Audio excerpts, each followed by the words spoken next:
I accidentally joined the galaxy's deadliest unit. 5 minutes later, they called me Commander. 5 minutes. That's all it took for the galaxy's most feared living weapons. 9-foot-tall Virlathon warriors in obsidian armor whose claws could shear through a small starship, to drop to one knee before a barefoot, half-starved human in a stolen uniform and call me Commander. 5 minutes earlier, I had been pressed against the viewport of a holding cell, watching the empire that had signed a treaty to protect my species parade humans in silver cages as a trophy of conquest. The transport crew had pulled me out of a refugee camp on a frozen moon 3 days earlier. They had not told me why. They had not told me where I was going. They had only told me, in a language I half understood, that I was being retrieved for an honor I did not yet deserve. I had tried to imagine every possible meaning of those words. None of them had been correct. The capital city spread beneath me like the inside of an exhausted god. Towers of pearl and bone, sky lanes thick with ships that moved like schools of fish in a slow current. The Valkaris Concord, seat of 19 species, conquerors of 100 quiet worlds, keepers of the longest-running treaty in galactic history. The treaty said the Concord would never again touch human space. We had trusted them. My grandmother had told me about the skipping, the day the alien ships landed on every human colony at once. She said the stars had gone out one by one as the cities burned, then gone silent, then gone dark. She said humanity had hidden. She said we had hidden so well that when the Concord came back 100 years later to finish the job, they could not find a single human settlement left to torch. What they found instead was a species of survivors. Survivors who had learned to disappear into the black between stars. Survivors who had rebuilt in silence. The Concord did not want us dead anymore. They wanted us docile. They wanted us cataloged. They wanted us alive so their children could visit the human exhibits and learn what extinct primitives had once looked like before they finished going extinct. We had maybe 30,000 left in all the dark between worlds. They had 19 species with fleets that could crack planets. They called it diplomacy. They called it protection. I leaned my forehead against the cold viewport glass, and I watched the parade mass in the central plaza. A victory celebration for the conquest of the Oluvari, a species so quiet they had never once raised a voice against the Empire, much less a fist.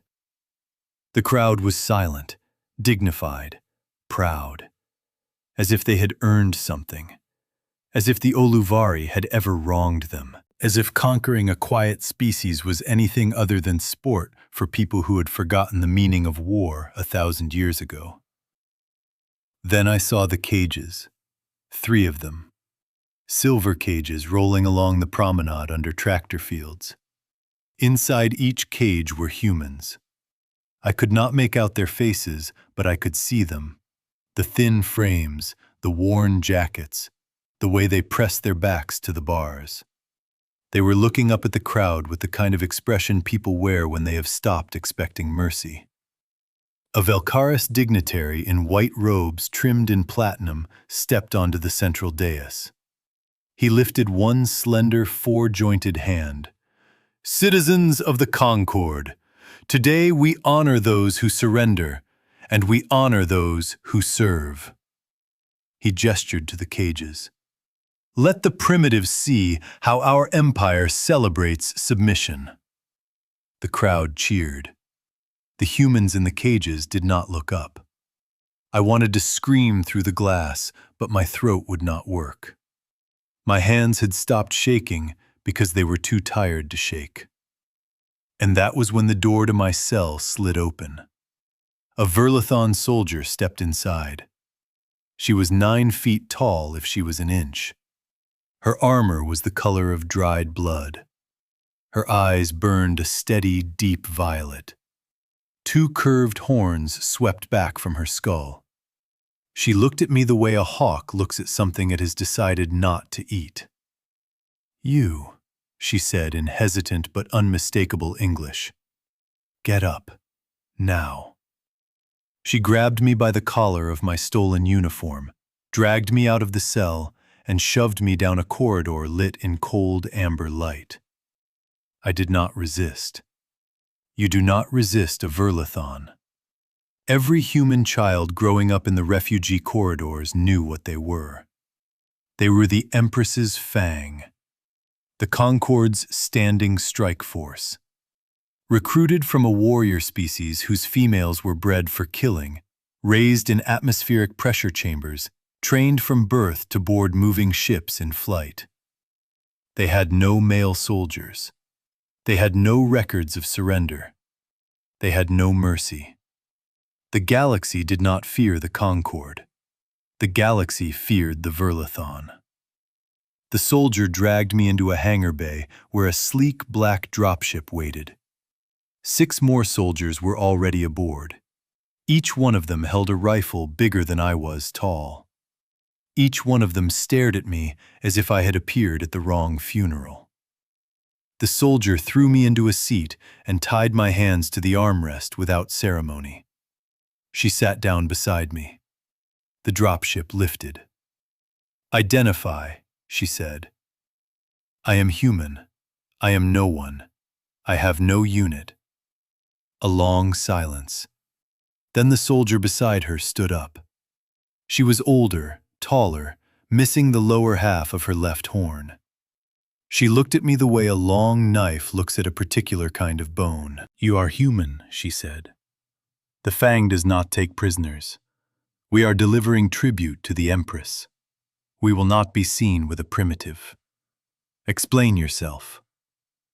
I told her I had been taken from a refugee camp and put on a transport with no instructions and no explanation. I told her I had woken here, in this cell, and I had seen the cages. That detail landed differently than I expected. The 6 Verlathon soldiers looked at each other and the air changed. I had spent most of my life learning to read human expressions, and even I could tell that something inside them had shifted from cautious to something that did not have a name.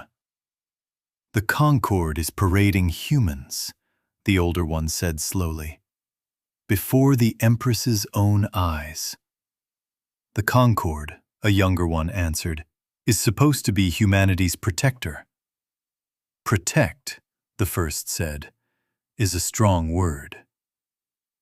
The dropship cut through the upper atmosphere like a blade. I sat with my hands tied to the armrest and tried not to think about what would happen when we landed. The ship hit a thermal layer and the whole frame groaned. Some of the soldiers were muttering into their helmets. I caught fragments. Treaty, breach, honor, vengeance. I caught another fragment, even smaller. Something about the Fang having been waiting 100 years for a human to do something foolish enough to justify a correction. I did not know then that they had been waiting 100 years for a human to do something brave. There is a difference, but it is small, and the Empire learns it the hard way. The dropship slowed over a high plateau. Below us, I could see a fortress of black stone carved directly into the mountain. The parade was happening in a ring around it. The cages had been set on a small raised platform at the center. The dropship's doors opened. The older Verlathon soldier grabbed me by the collar again and dragged me to the edge. She pointed down. "Your people," she said. I looked. 3 cages, maybe 9 humans total. Thin, tired, alive. "Stay here," she said. The 7 of them stepped off the edge of the ship and dropped 300 meters without screaming. They landed on their feet in combat formation around the cage platform. The crowd, which had been silent before, went completely still. The determinants on the dais turned around to see what had interrupted their ceremony. The Empress's Fang had arrived, and they were not here to celebrate. They were here because someone had broken a treaty. The older one stepped forward. Her voice was a low rumble that I felt more than heard. "This parade," she said, "parades creatures under Concord protection." A Velcaris official in white robes stepped forward very cautiously. "The Empress's Fang honors us." "The Fang," she cut him off, "does not honor. The Fang corrects." The official tried to smile. "These are merely primitives. They are—" The Fang officer drew her rifle. She did not fire. She did not have to. The sound of the weapon activating was enough. The crowd took 3 steps back. The dignitary took 7. "The Concord," she said, "signed Treaty 9. Article 4.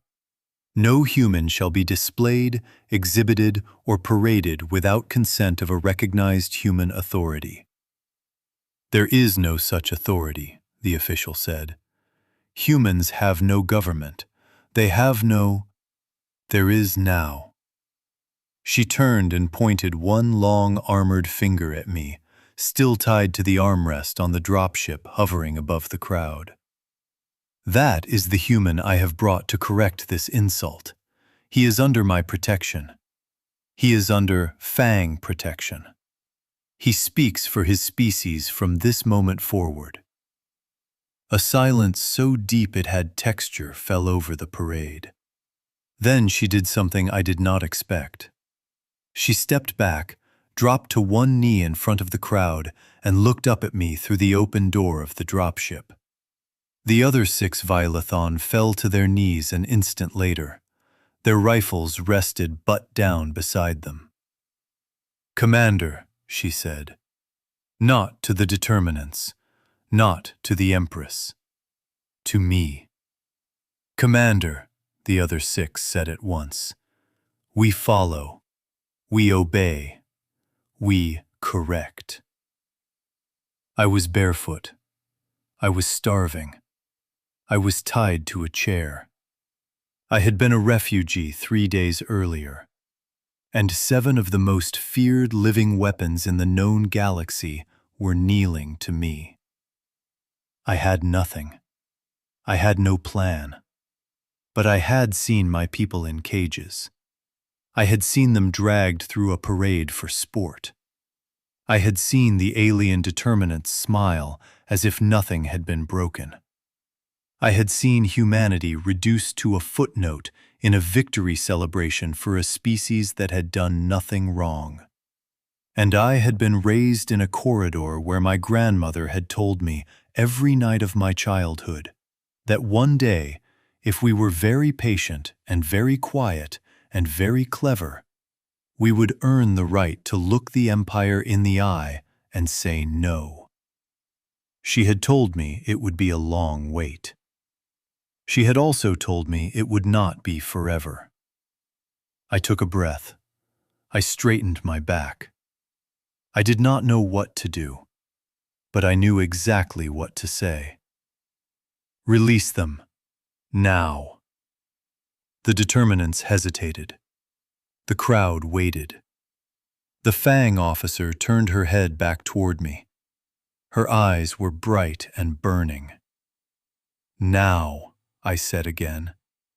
My voice did not shake. A Velcaris official stepped closer, his smile recovered.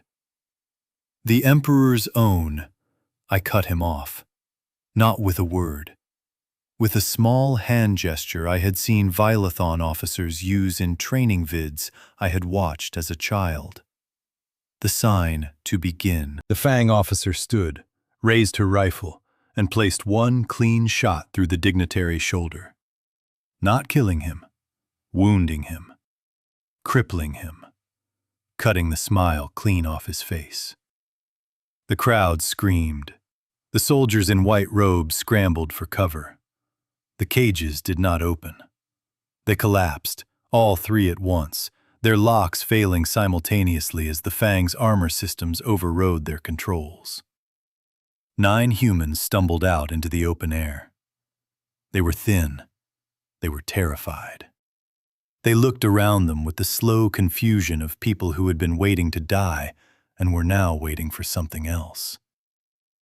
I climbed out of the dropship alone.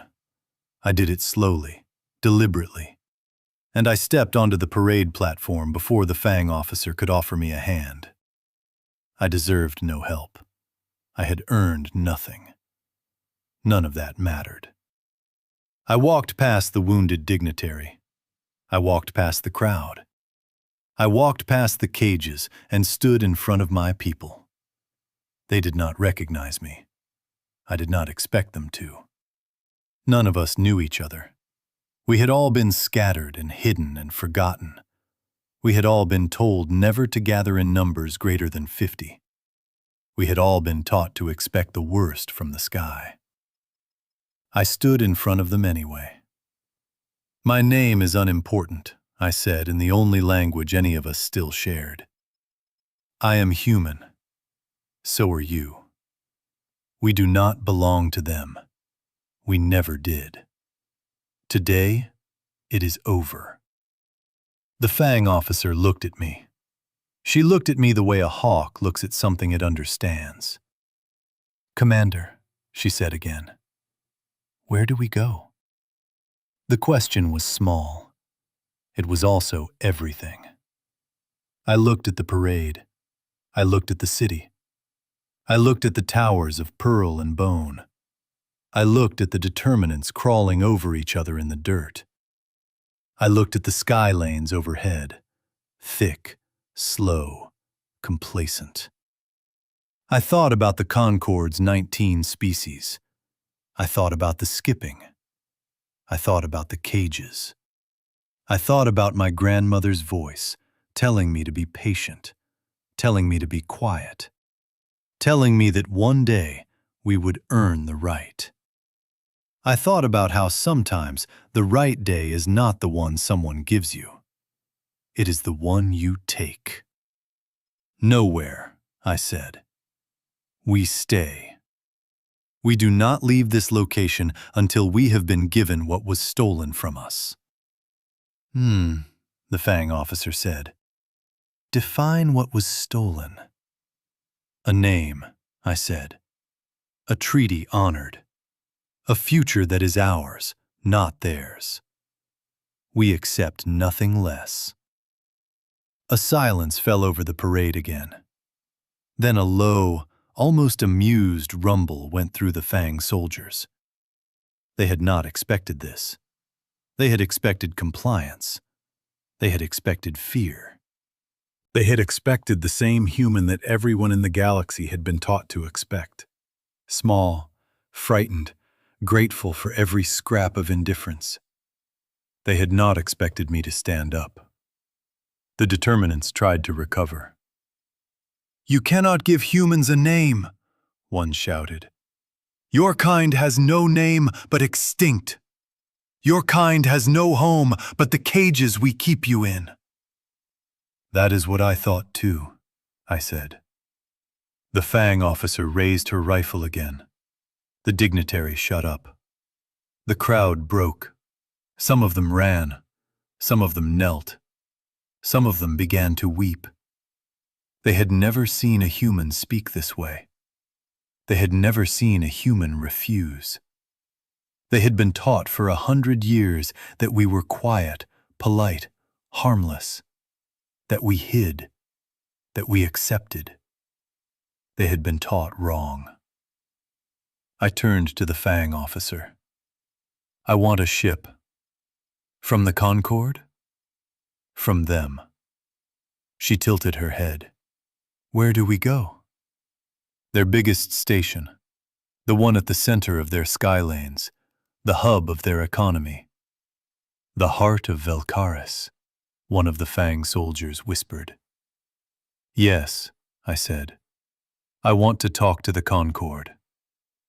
The Fang officer smiled. It was the kind of smile that lives in war stories for 1,000 years. Then she looked at me and she said, very quietly, very calmly, "What is your call sign, Commander?" I thought about my grandmother. I thought about her stories, the skipping, the hidden corridors, the 30,000 survivors who had learned to disappear. I thought about every human who had ever stayed quiet so that somewhere, someday, one more human could live long enough to be loud. "No call sign," I said. "From now on, they call me by what I am. They call me Commander." The dropship lifted us off the parade platform, and we did not look back at the cages. We did not look back at the determinants. We did not look back at the Valkaris citizenry as they scattered beneath us like fish before a storming surface. We did not look back at all. 3 days later, I sat in a black, chamfered command chair at the center of the conquered heart of Valkaris, watching 19 alien ambassadors kneel before a single human voice on a single channel. I watched them receive the list of demands I had prepared.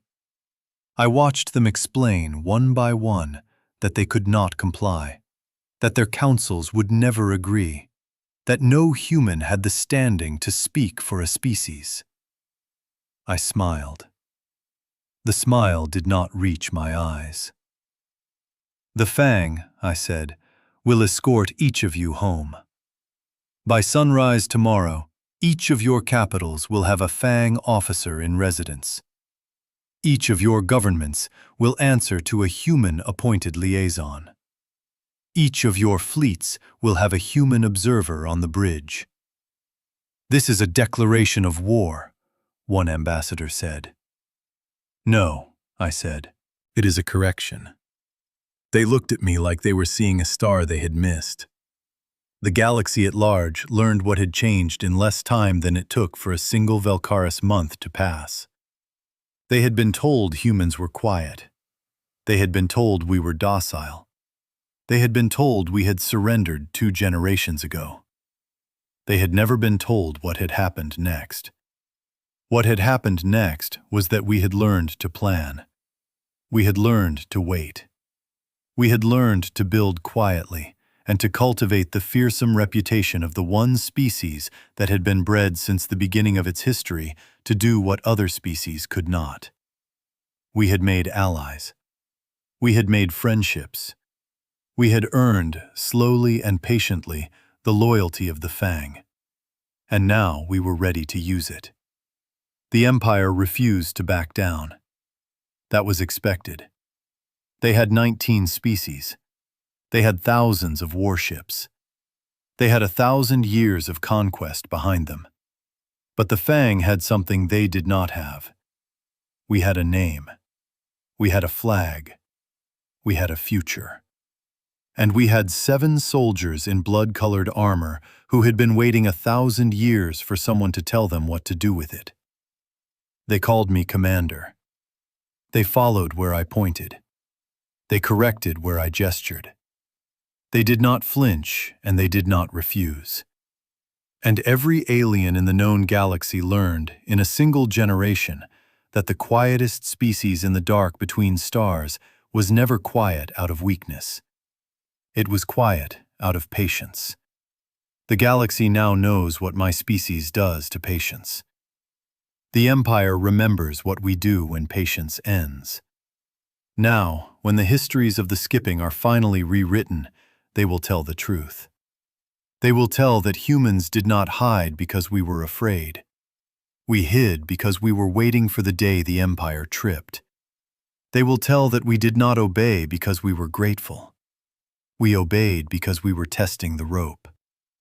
They will tell that we did not crawl out of the dark until we knew we had earned the right to see the sun. We had earned it now. The Empire remembers. Forever.